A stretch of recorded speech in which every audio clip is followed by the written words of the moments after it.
वाराणसी नगर में एक भिश्ती रहता था। वह लोगों के घरों में पानी पहुंचाता था। पूरा दिन कड़ी मेहनत करने के बाद भी गुजारा मुश्किल से होता था। काफी गरीबी में दिन कट रहे थे। एक दिन उसने एक व्यापारी के घर सारा दिन मेहनत करके टनों पानी पहुंचाया। उन्होंने बदले में सोने का एक सिक्का दिया। वह उसे पाकर बेहद खुश हुआ। उसने स्वयं से पूछा, मुझे इस खजाने को कहाँ छिपाना चाहिए। वापसी पर उसे राजा का महल दिखा। उसने सोचा, हाँ, महल की इन ईंटों के पीछे मेरा खजाना सुरक्षित रहेगा। उसने दीवार से एक गीली ईंट निकाली व सिक्का उसके पीछे रख दिया। यह महल की द्वार की बाईं दीवार की ईंट थी।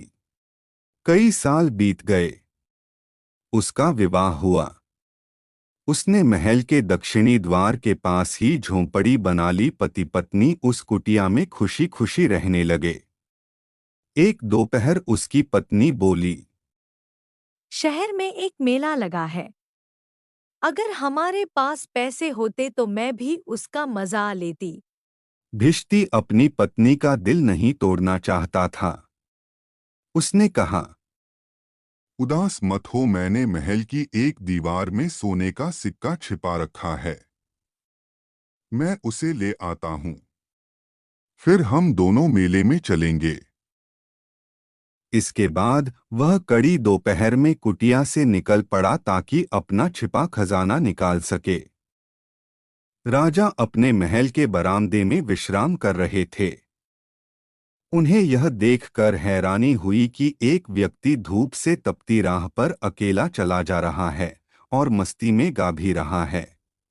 उन्होंने सैनिकों को हुक्म दिया कि उस युवक को पकड़ लाएं। सिपाहियों ने उससे जाकर कहा, राजा ने बुलाया है, इसी वक्त साथ चलो। भिश्ती ने साथ जाने से इनकार कर दिया। सिपाही उसे जबरन पकड़ ले गए। उसे देख राजा ने कहा, धरती तवे की तरह तप रही है। तुम इतनी कड़ी धूप की परवाह न करते हुए भाग रहे हो और गाना भी गा रहे हो। राजा ने आश्चर्य से पूछा, क्या मैं तुम्हारी इच्छा जान सकता हूँ जिसने तुम्हें इतनी धूप में निकलने पर मजबूर किया। भिश्ती ने जवाब दिया, महाराज, मैं महल की उत्तरी दीवार में छिपा अपना खजाना निकालना चाहता हूँ। मुझे अपनी पत्नी को खुश करना है। राजा ने हैरानी से पूछा, तुम्हारा छिपा खजाना क्या है? 1,00,000 सोने के सिक्के? नहीं महाराज, इतना नहीं है। तो 50,000?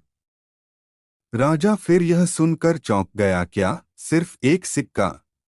जी, मैं उस एक सिक्के से पत्नी को मेला दिखाने ले जाऊंगा व कुछ खरीद दूंगा।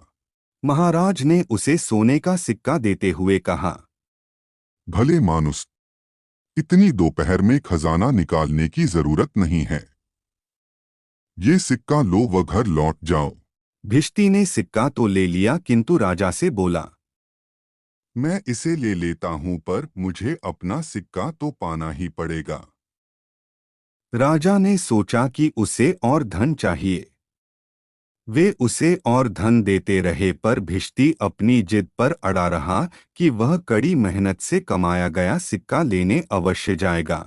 अंत में उन्होंने कहा, तुम अपनी हठ छोड़ दो तो आधा राज्य देने को तैयार हूं। भिश्ती ने विनम्रता से उनकी पेशकश पर हामी भर दी।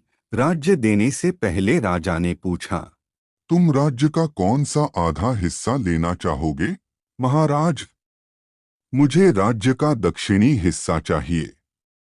महाराज उसका उत्तर सुनकर हंसे व कहा, मैं न केवल तुम्हारे धीरज बल्कि बुद्धिमता की भी प्रशंसा करता हूँ। इस तरह भिश्ती को न सिर्फ आधा राज्य मिला, वह दक्षिणी द्वार की दीवार में से अपना छिपा खजाना पाने में भी सफल रहा। शिक्षा, दृढ़ता व पक्का निश्चय ही जीवन में सफलता की कुंजी है।